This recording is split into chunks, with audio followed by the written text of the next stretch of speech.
Okay guys, so this is lecture 1 of chemistry और आज का हमारा चैप्टर है केमिकल इक्वेशन एंड रिएक्शन। ठीक है, तो हम लोग बेसिकली ये सारी चीज़ें इसमें पढ़ेंगे। Chemical change, chemical equation, balancing of equation, concentration of chemical reaction, types of chemical reaction, corrosion and rancidity. तो ये मोटे मोटे तौर पर सारे टॉपिक्स हैं जो हम पढ़ने वाले हैं।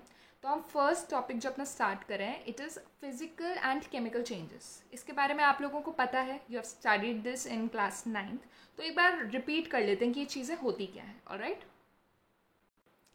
तो देखो फिजिकल चेंजेस के क्या क्या एग्जाम्पल होते हैं। Melting of ice, okay, chopping of would, आप वुड को ऐसे कट कर रहे हो, ठीक है। Shredding of paper, paper shredder में डाल दो और पेपर छोटे छोटे टुकड़ों में टूट गया।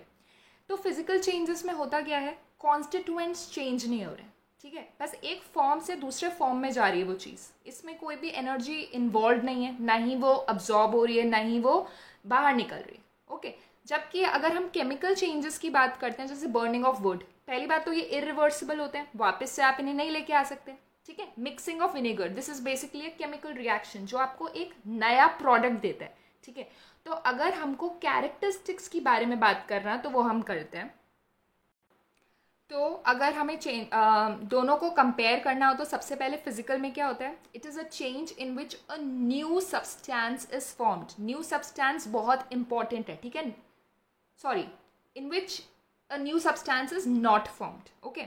जबकि केमिकल में क्या होता है, a new substance is formed, okay, then your change is reversible, ठीक है। कोई ना कोई ऐसा तरीका होगा ही जिससे आप अपनी ओरिजिनल चीज़ को वापस ला सको। All right, and next year change is generally irreversible, mostly irreversible होता है, कुछ परसेंटेज रिवर्सिबल होता है, वो आप क्लास 11th-12th में पढ़ोगे। For class 10th you just need to remember कि ये जो रिएक्शंस होते हैं दीज आर इरिवर्सिबल, ओके।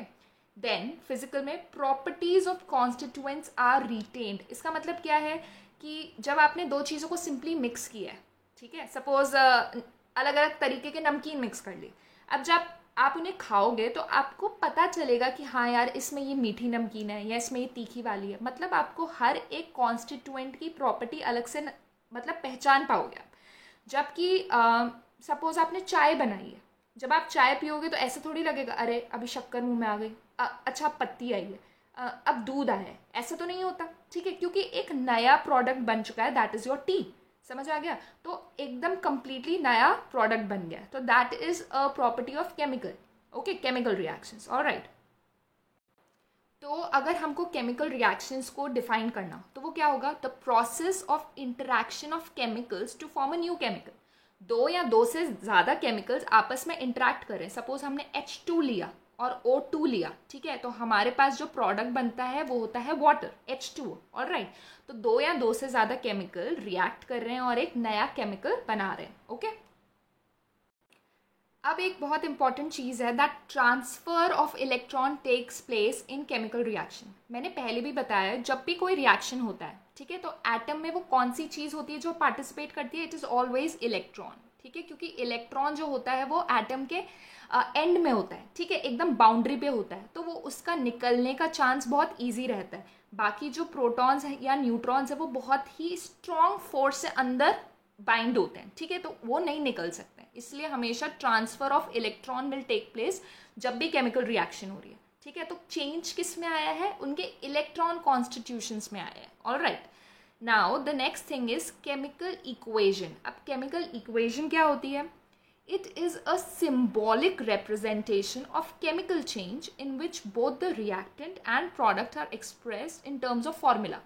इसका ये मतलब है बस एक चीज़ को, मतलब जो केमिकल रिएक्शन हम ऐसे वर्ड्स में लिखते हैं that hydrogen plus oxygen will give you water, उसको हमने क्या किया है, हमने उसको एक इक्वेशन की फॉर्म में लिख लिया, ठीक है। तो इक्वेशन होती क्या है, लेफ्ट हैंड साइड पे आपके होते हैं रिएक्टेंट्स, ठीक है, फिर एक एरो बनाओगे और राइट हैंड साइड पे जो भी प्रोडक्ट फॉर्म हो रहा है वो होगा, एंड इसके ऊपर जो भी कंडीशन, अब ऐसा तो नहीं है कि हर जो रिएक्शन हो रही है वो आपकी रूम टेम्परेचर पे हो जाए, हो सकता है किसके लिए बहुत ज़्यादा टेम्परेचर चाहिए, ठीक है, किसके लिए बहुत ज़्यादा प्रेशर चाहिए, ऐसी सारी चीज़ें जो भी कंडीशन होंगी वो आप इस एरो पर मेंशन करोगे। Is that clear?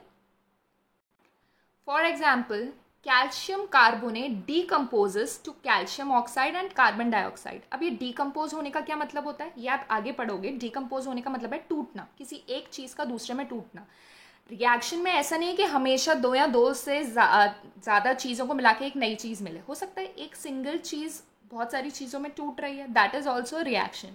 तो कैल्शियम कार्बोनेट ऐसे पड़े पड़े नहीं टूट जाता है, उसको बहुत सारी हीट की ज़रूरत होती है। तो हीट को हम रिप्रेजेंट करते हैं इस ट्राइंगल से जो हमने एरो के ऊपर लिखा है, ठीक है।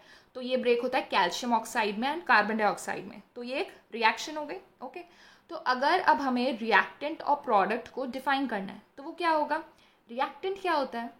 Substances which take part in a chemical reaction, ठीक है, जो भी पार्टिसिपेट कर रहे हैं। इधर कैल्शियम कार्बोनेट पार्टिसिपेट कर रहा था, जब हमने H2+O2 गिव्स यू H2O ये लिया था, तो हमारा हाइड्रोजन और ऑक्सीजन पार्टिसिपेट कर रहा था। मतलब जो भी चीज़ पार्टिसिपेट करे इट इज़ योर रिएक्टेंट, ठीक है। और प्रोडक्ट जो नया सब्सटेंस फॉर्म होता है, new substance formed in the chemical reaction is called product, ठीक है। जैसे for example magnesium plus oxygen will give you magnesium oxide, ठीक है। तो ये जो लेफ्ट हैंड साइड पे है वो क्या है? सारे रिएक्टेंट्स हैं, और राइट हैंड साइड पे क्या है? सारे प्रोडक्ट्स हैं। Is that clear? Now next is characteristics of chemical reaction. अब ये कैरेक्टरिस्टिक्स क्या होता है? कैरेक्टरिस्टिक्स का ये मतलब है कि कैसे हमें पता चलता है कि केमिकल रिएक्शन हुई है, ठीक है। हमेशा तो हमें नज़र नहीं आ रहा कि भाई एनर्जी इन्वॉल्व है कि नहीं है, ठीक है, अब्जॉर्ब हुई है या इवॉल्व हुई है, हमें नहीं पता चल रहा। तो कुछ तो ऐसा चीज़ होनी चाहिए जिससे मतलब पता चले कि हाँ भाई केमिकल रिएक्शन हुई है, ठीक है। तो क्या क्या कैरेक्टरिस्टिक होती है, मतलब अगर इनमें से कोई भी एक चीज़ हो रही है तो हमें पता चल जाएगा कि हाँ जो आपकी रिएक्शन है that is your chemical reaction, ठीक है। For example evolution of gas, reaction के बाद गैस का निकलना। कोई भी गैस हो सकती है, वो हाइड्रोजन निकल सकती है, नाइट्रोजन निकल सकती है, ऑक्सीजन निकल सकती है, एनी गैस, ठीक है, इवॉल्व होना। Next is formation of precipitate. अब ये प्रेसिपिटेट क्या होता है ये अभी बताऊंगी, ठीक है। चेंज इन कलर, हो सकता है आपके रिएक्टेंट का कलर कुछ और हो, बट जब नया सब्सटेंस बन गया तो उसका कलर चेंज हो जाए, ठीक है। रेड था पहले फिर ब्लू हो जाए, ठीक है, ग्रीन था पहले ब्लैक हो जाए, कोई भी कलर चेंज हो, ठीक है। चेंज इन टेम्परेचर, अब ये तो थोड़ा मेजर करना पड़ेगा। वैसे दिख सकता है धुआं उठ रहा है तो आपको पता चल जाएगा कि अच्छा हीट इवॉल्व हो रही है, ठीक है। तो टेम्परेचर चेंज ही हो रहा होगा ऑब्वियसली, ठीक है, otherwise you can always measure temperature. Then change of state, change of state, liquid से गैस बन गया, सॉलिड से लिक्विड बन गया, और वाइस वर्सा, ऑलराइट। तो ये सारी चीज़ें, इनमें से कुछ भी हो रहा है तो हमको पता चल जाएगा कि जो हमारी रिएक्शन है वो कौन सी रिएक्शन है? केमिकल रिएक्शन है, ठीक है। तो हम कुछ एग्जाम्पल्स की बात करते हैं जिनमें ये सारी चीज़ें हो रही होती। तो पहला अगर हम देखें एवोल्यूशन ऑफ गैस, गैस का इवॉल्व होना, तो उसमें एग्जाम्पल्स आते हैं कंबस्शन ऑफ फ्यूल्स। कंबस्शन का क्या मतलब होता है? जलना, ठीक है, कंबस्शन का मतलब है जलना, ओके। नाउ एक तो ये हो गया, ठीक है। नेक्स्ट है मेटल प्लस एसिड। जब भी आप किसी मेटल को एसिड से रिएक्ट करवाओगे तो आपके प्रोडक्ट में हमेशा एक सॉल्ट बनेगा और हमेशा हाइड्रोजन गैस इवॉल्व होगी। अभी जिन भी बच्चों को इसमें दिक्कत हो रही है कि यार ये कंबस्शन ऑफ फ्यूल्स की रिएक्शन क्या होती है, या metal plus acid salt, salt का क्या फॉर्मूला था, ये सब मतलब दिक्कत की कोई बात नहीं है। आगे आपके 10th में ही चैप्टर्स आएंगे जिसमें आप ये बहुत ही ज़्यादा डिटेल में पढ़ोगे। तो अभी just for examples keep this thing in mind कि मेटल और एसिड, सॉल्ट और हाइड्रोजन इवॉल्व करता है, ठीक है, क्योंकि हमें एग्जाम्पल देना था एवोल्यूशन ऑफ गैस का, ठीक है। तो ये गैस इवॉल्व हो रही है इसमें। So sodium, sodium is a metal. Acid में HCl ले लो, हाइड्रोक्लोरिक एसिड, एसिड होता है, ठीक है। इससे आपका प्रोडक्ट बनता है NaCl, कॉमन सॉल्ट जो आप खाते हो, नमक, ठीक है। एंड साथ में आपकी हाइड्रोजन गैस इवॉल्व होती है। So this is an example of evolution of gas. ऐसे अभी हम सारी कैरेक्टरिस्टिक्स के एग्जाम्पल्स पढ़ेंगे, alright. Next is formation of precipitate. तो मैं जिस चीज़ की बात करी थी उस पर हम पहुंच गए। तो प्रेसिपिटेट होता क्या है? देखो जब भी कोई रिएक्शन होती है ना, तो कभी कभी ऐसा होता है कि कोई एक ऐसी चीज़ बच जाती है जो नीचे जाके सेटल हो, जो पानी में डिजोल्व नहीं हो रही है, उस चीज़ को हम प्रेसिपिटेट बोलते हैं। जैसे मैं आपको एग्जांपल दिखा देती हूँ अभी। तो इस तरीके से आपके कुछ प्रेसिपिटेट दिखते हैं ऐसे। तो ये क्या हो रहा है, ये डिजोल्व नहीं होते हैं पानी में, और कुछ टाइम के बाद ये जाके सेटल हो जाएंगे। ये येलो कलर का प्रेसिपिटेट है, वाइट कलर का, ऐसे बहुत सारे अलग अलग कलर्स के प्रेसिपिटेट बनते हैं।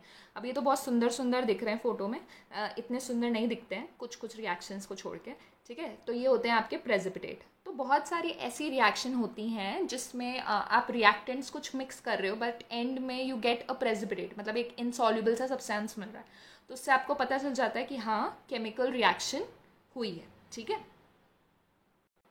तो अगर हमको डिफाइन करना है प्रेसिपिटेट को तो वो क्या होता है, it is the insoluble substance deposited at the bottom of the beaker. Okay, the insoluble substance which is deposited at the bottom of the beaker is called precipitate. ठीक है, तो एक इसका रिएक्शन है. अब देखो जितनी भी रिएक्शंस मैं बता रही हूँ वो सारी याद होनी चाहिए.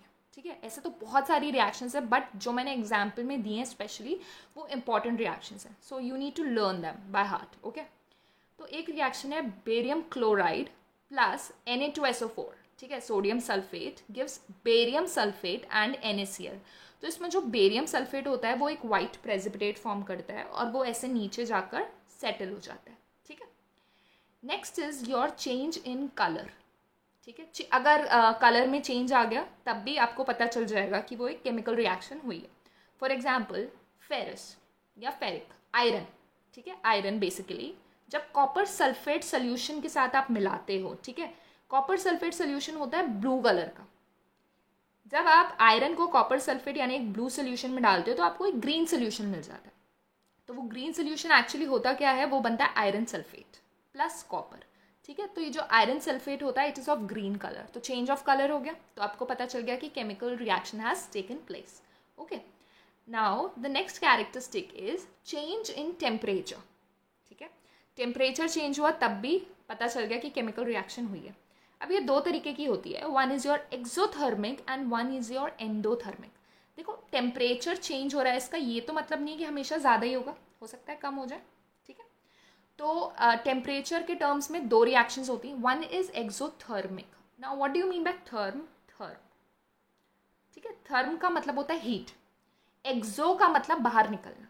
तो जिन रिएक्शंस में हीट बाहर निकल रही है those are exothermic reactions. And endo मतलब अंदर लेना. ठीक है, तो जिन रिएक्शंस में हीट ली जा रही है दोज आर एंडोथर्मिक रिएक्शंस. ठीक है, तो अब इनके एग्जाम्पल की बात करते हैं. तो एक्सो का मतलब हीट बाहर निकल रही है. तो लिखेंगे कैसे, एक एग्जाम्पल होता है इस रिएक्शन का स्लेकिंग ऑफ लाइम. ठीक है, याद रखना जो नेम रिएक्शंस होंगी उनको अच्छे से याद रखना. स्लेकिंग ऑफ लाइम, लाइम क्या होता है, कैल्शियम ऑक्साइड. तो जब आप कैल्शियम ऑक्साइड को पानी में मिलाते हो तो कैल्शियम हाइड्रोक्साइड मिलता है और साथ में हीट निकलती है. तो हीट को आप किस तरीके से रिप्रेजेंट करते हो, ऐसे. तो अगर आपने प्रोडक्ट के साइड में हीट लगा रखी है इसका मतलब क्या है कि हीट बाहर निकली है. हीट बाहर निकली है मतलब रिएक्शन कैसी होगी, exothermic. Okay, exothermic. Now next is your endothermic. Endothermic क्या होती है, the reaction in which heat is absorbed, heat ली जा रही है. तो barium hydroxide plus ammonium chloride will give you BaCl2, that is barium chloride, ammonia NH3 is ammonia and water. तो इधर आपने देखो एरो के ऊपर हीट लगा रखी है. मैंने बताया था जब हम केमिकल रिएक्शन लिखते थे कि एरो के ऊपर आप वो सारी चीज़ें लिखते हो जो रिएक्शन को हेल्प करती है, मतलब बिना उसके रिएक्शन नहीं हो सकती है. इसका मतलब हीट जब तक आप रिएक्शन को दोगे नहीं, सॉरी रिएक्टेंट्स को दोगे नहीं तो होगी नहीं. ठीक है, तो अगर हीट आपने दी है मतलब रिएक्शन ने हीट को क्या किया है, अब्जॉर्ब किया है. तो ये किस तरीके की रिएक्शन हो गई, एंडोथर्मिक रिएक्शन. ठीक है, तो ये एग्जाम्पल के लिए याद रखना. Alright, now one very very important reaction, इस पे 90% क्वेश्चन पूछा जाता है बोर्ड्स में, रेस्पिरेशन. ठीक है, जब ये आपका रेस्पिरेशन प्रोसेस होता है. ठीक है, रेस्पिरेशन में दो प्रोसेसेस होते हैं, एक तो ये आपका breathing, breathe in breathe out, और एक और होता है जो एनर्जी ट्रांसफॉर्मेशन होती है. ठीक है, ये आप बायो में पढ़ोगे. तो उसकी रिएक्शन क्या होती है, दिस C6H12O6, ये होता है आपका ग्लूकोज. ठीक है, ये जब आप वाटर के साथ मिलता है तो आपको मिलता है carbon dioxide, water and energy. आपको क्या मिलती है, एनर्जी. उसी से ये रेस्पिरेशन के प्रोसेस के थ्रू ही आपको एनर्जी मिलती है कि आप सारे काम कर सको. ठीक है, तो अगर आपसे पूछा जाए कि ये जो रेस्पिरेशन है whether it is endothermic reaction और एक्सोथर्मिक रिएक्शन, क्या आंसर होगा आपका, सोचो थोड़ा सा. देखो इधर मैंने क्या लिखा है, एनर्जी. हमें पता है कि heat and energy are interconvertible. ठीक है, तो आपको एनर्जी मिल रही है मतलब आपको हीट मिल रही है, हीट प्रोडक्ट में मिल रही है. तो किस तरीके का रिएक्शन होगा ये, obviously it will be an exothermic reaction. Alright, okay. The last important point of today's lecture which I have written is there can be more than one characteristics shown by a single chemical reaction. ऐसा नहीं कि एक reaction में सिर्फ change in colour ही हो रहा है या एक रिएक्शन में चेंज इन टेम्परेचर ही हो रहा है. हो सकता है दोनों चीज़ें हो सकता है दो से ज़्यादा हो, ठीक है, तो ऐसे में कंफ्यूज नहीं होना है कि केमिकल रिएक्शन में एक ही कोई भी कैरेक्टरिस्टिक होगी, नहीं, कितनी भी हो सकती है, ठीक है, ये सारी भी हो सकती है, ठीक है। तो I hope I was clear with first lecture. Okay.